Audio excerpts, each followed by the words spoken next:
Oh, hi. I'm Matthew Griffin, and today I'm going to be talking about David Crownson and his comics.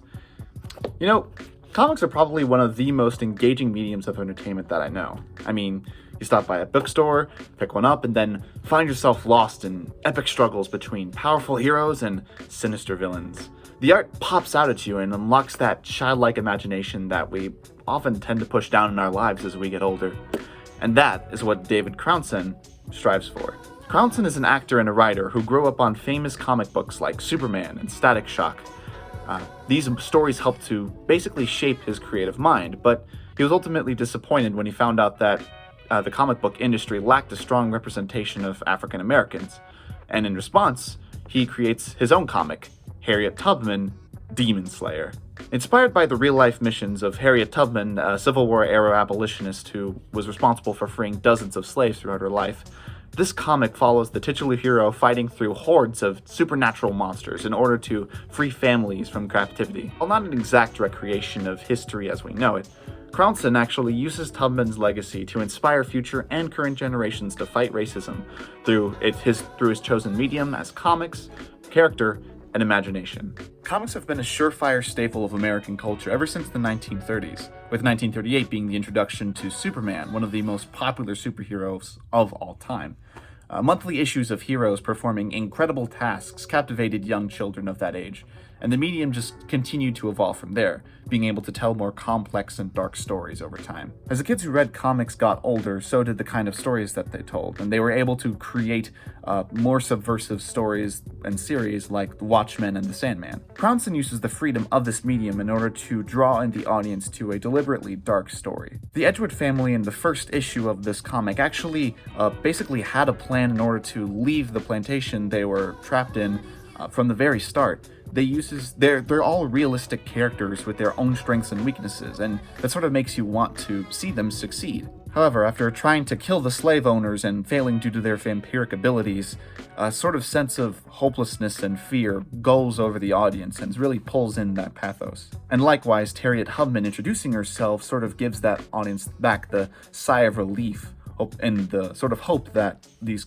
characters that we're grown attached to will eventually exceed in the end. By introducing high risks at the very start, this comic is able to help the audience connect to the plights of these characters, as well as sort of keep their interest for further issues. What's also interesting is how this comic works as an adaptation of real-life figures such as Harriet Tubman. Crownson's inspiration for writing Harriet Tubman as the main protagonist of the story was after seeing a Harriet Tubman documentary while he was on vacation, and he was really surprised by how Harriet Tubman was just able to crack jokes and be not so serious despite such a strong, very, very deeply serious situation that she was in. In order to keep that character, he basically wrote Harriet Tubman as this sassy, self-aware badass who is able to just insult the enemy at pretty much any time just for kicks. Her role as comic relief in this story is very comic booky. It sort of reminds me of other comic book heroes like Iron Man or Deadpool. While to some this personality could get kind of distracting, her bluntness kind of gives the readers a grounding to come back to, despite the obviously supernatural circumstances. Plus, honestly, it's just downright funny to see her basically chop apart a zombie racist while spelling the word katana. It's just flat out fun. Obviously, this comic can get really fantastical sometimes, despite trying to be, or sort of posing itself as a real-life adaptation of a story. While many comics of the past prefer to stay in fiction, some comics flat out use this element of fantasy in order to veil over real-world struggles and stories.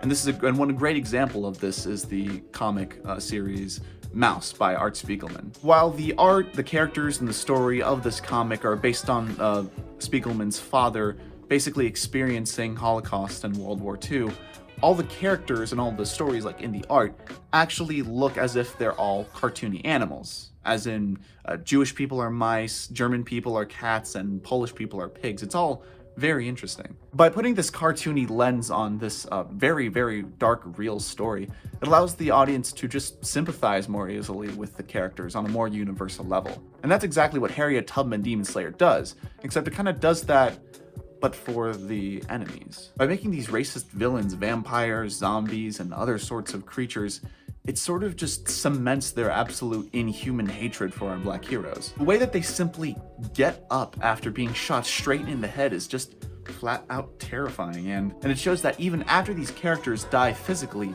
their hatred is what keeps them living.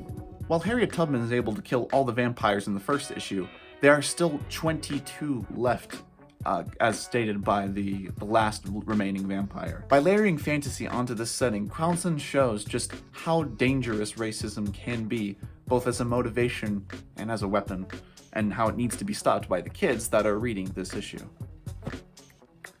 While not a major form of activism like the other topics I've discussed on this channel, Crownson's comic stands out as a greatly entertaining comic adaptation of Harriet Tubman's lifetime achievements. In a world of entertainment dominated by white authors and artists, comics like these help to broaden perspective and push for positive black representation.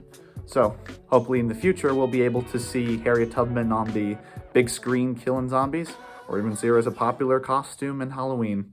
Thank you for watching, and best of luck to Crownson on his series. And if you'll excuse me, I've got to finish Berserk.